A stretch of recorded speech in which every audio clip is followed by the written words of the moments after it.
NIM saya 8603 88506. Saya dari Prodi PGSD atau Pendidikan Guru Sekolah Dasar. Saya dari UPBC UT Pontianak. Di sini saya akan mempresentasikan tugas tutorial 1, ya, filsafat ilmu tentang bagaimana ontologi, epistemologi, dan aksikologi dalam membentuk dasar-dasar filsafat ilmu. Mohon izin kepada Ibu Tutor Dr. Marsnia MPD. Ontologi diminta untuk mengkaji apa-apa saja yang menjadi objek kajian ilmu dan hakikat realitasnya. Ontologi merupakan studi filsafat tentang sifat yang dikatakan ada, menjadi ada, keberadaan sesuatu atau kenyataan. Ontologi adalah bagian dari cabang filsafat yang dikenal sebagai metafisika, dan beberapa mengatakan sebagai turunan metafisika. Ontologi berurusan dengan pernyataan tentang apa saja yang ada atau yang dapat dikatakan ada, mungkin ada, dan bagaimana wujudnya dapat dikelompokkan berdasarkan persamaan dan perbedaan karakteristiknya. Kata ontologi berasal dari bahasa Yunani, yaitu ontos yang artinya ada atau eksis, dan logia yang berarti wacana lisan atau ilmu atau bentuk segala sesuatu yang ada. Ontologi adalah ilmu yang mencermati atau mempertanyakan apa yang ada di balik segala sesuatu yang dianggap ada atau mungkin ada. Misalnya, ada kata mahasiswa. Apakah mahasiswa itu?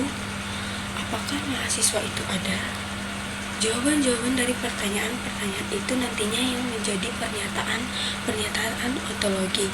Misalnya, mahasiswa itu adalah orang yang sementara menempuh pendidikan, atau mahasiswa itu adalah atribut bagi orang yang tingkat pendidikannya lebih tinggi dari dasar atau menengah.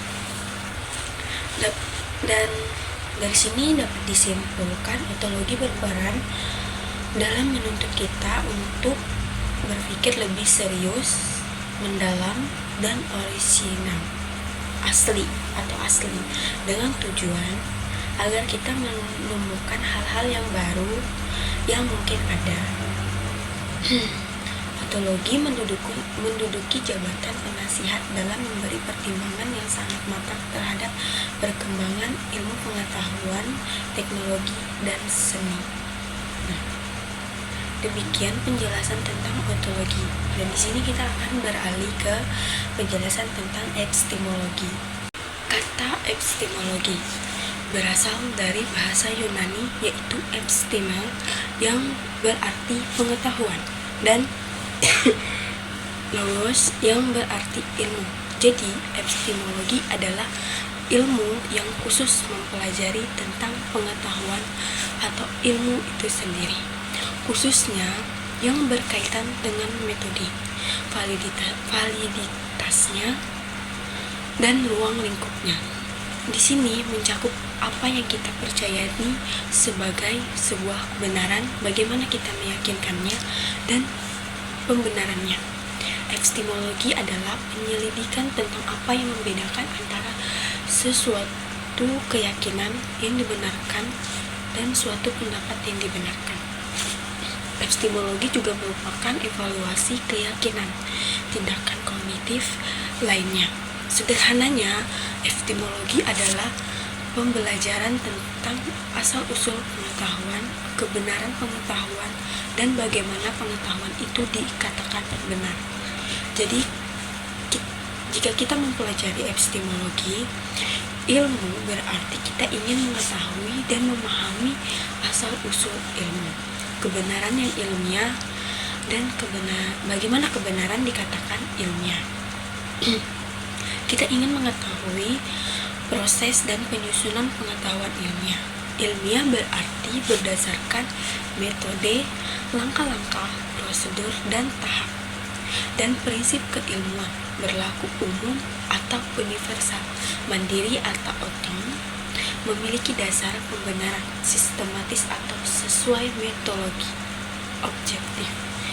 Sesuatu dapat dikatakan sebagai pengetahuan jika hal ini dianggap benar, diyakini, dan mendapat pembenaran. Bagaimana pengetahuan itu dianggap benar?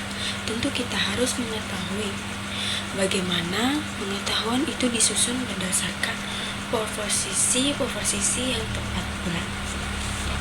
Pengetahuan yang kita miliki hanya dapat dibenarkan atau mendapat pembenaran dari diri sendiri dan beberapa orang, sehingga kebenaran hanya bersifat subjektif dan sedikit objektif. Tetapi ilmu yang kita miliki dapat dibenarkan oleh semua orang karena kebenaran ilmu yang kita peroleh bersifat ilmiah atau sesuai dengan metode dan prinsip keilmuan, sehingga kebenaran dikatakan ilmiah dan objektif. Tidak dapat kita pungkiri bahwa walaupun kebenaran ilmu yang kita peroleh bersifat ilmiah atau objektif, tetapi masih banyak faktor-faktor luar yang turut mempengaruhinya. Oleh karena itu, dalam memperoleh kebenaran ilmu, maka kita harus semaksimal mungkin menjauhkan dari unsur subjektivitas atau kebenaran diri atau nilai-nilai atau hal-hal lain di luar dari kita yang kita masuk dalam apa yang kita cermati atau teliti. Unsur subjektivitas hanya kita gunakan untuk menyusun kerangka konseptual atau inspirasi terhadap kajian literatur dan desain penelitian. Inilah prinsip yang dapat membedakan antara mana kebenaran ilmiah dan mana kebenaran pendapat atau opini. Terkadang kita seringkali hanya meyakinkan orang tentang suatu kebenaran yang berasal dari pendapat kita saja. Jika kita meyakini orang lain tentang suatu kebenaran yang berasal dari ilmu, maka mau atau tidak, suka atau tidak, kebenaran itulah yang layak kita terima sebagai kebenaran yang umum atau dapat diterima oleh semua orang.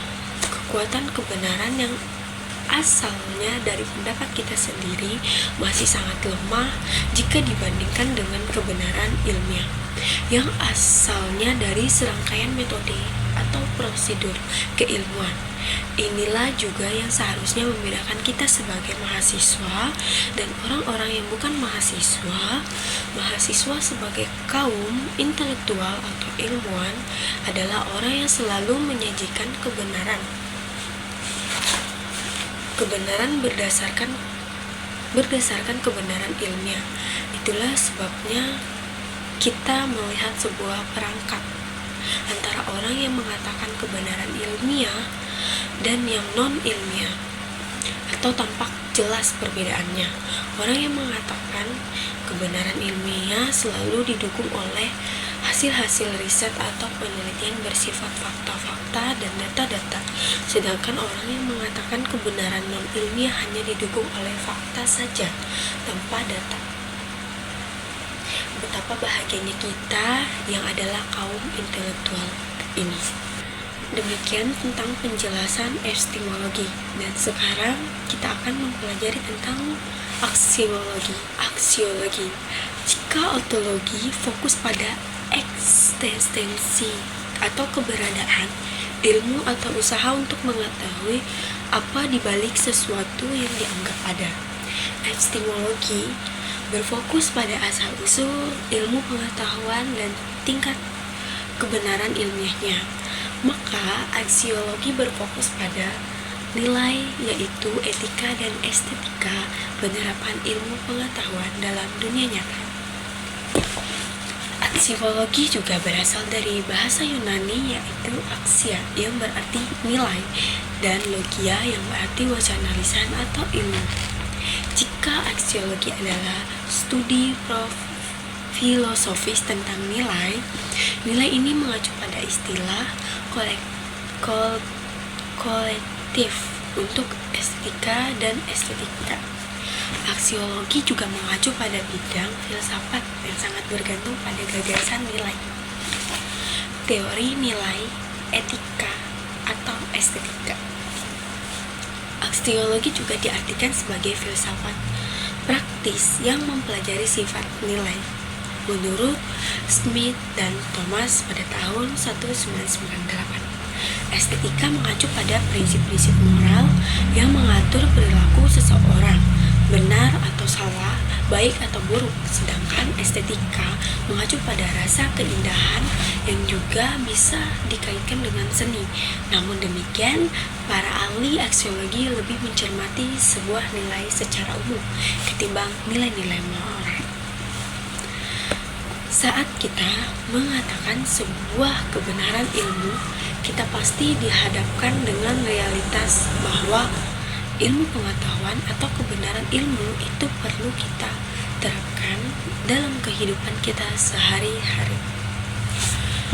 Berbicara tentang kehidupan sehari-hari berarti kita tidak lepas dari prinsip individu atau diri kita sendiri dan kolektif atau masyarakat.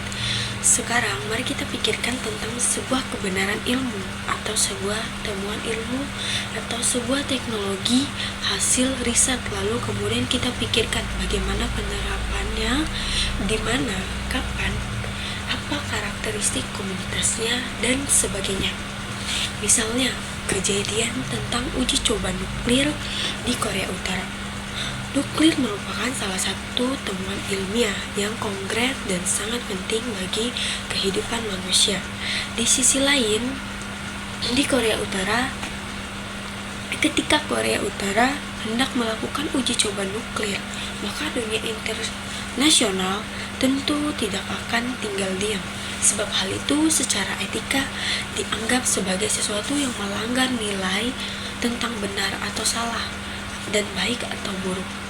Bagi Korea Selatan, bagi Korea Utara, hal ini mungkin benar bagi mereka sebagai bentuk pertunjukan penguasaan teknologinya atau bahkan sebagai bentuk dari bagian tahapan penelitian mereka.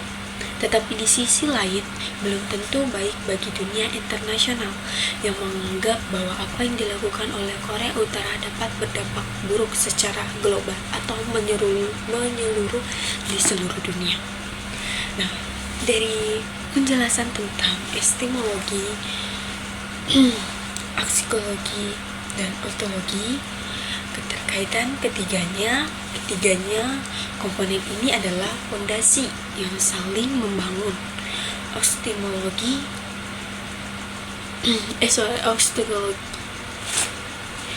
menentukan apa yang dikaji, epistemologi menentukan cara mengkajinya, dan aksikologi menentukan nilai guna dari hasil kajian tersebut. Ketiganya saling berinteraksi.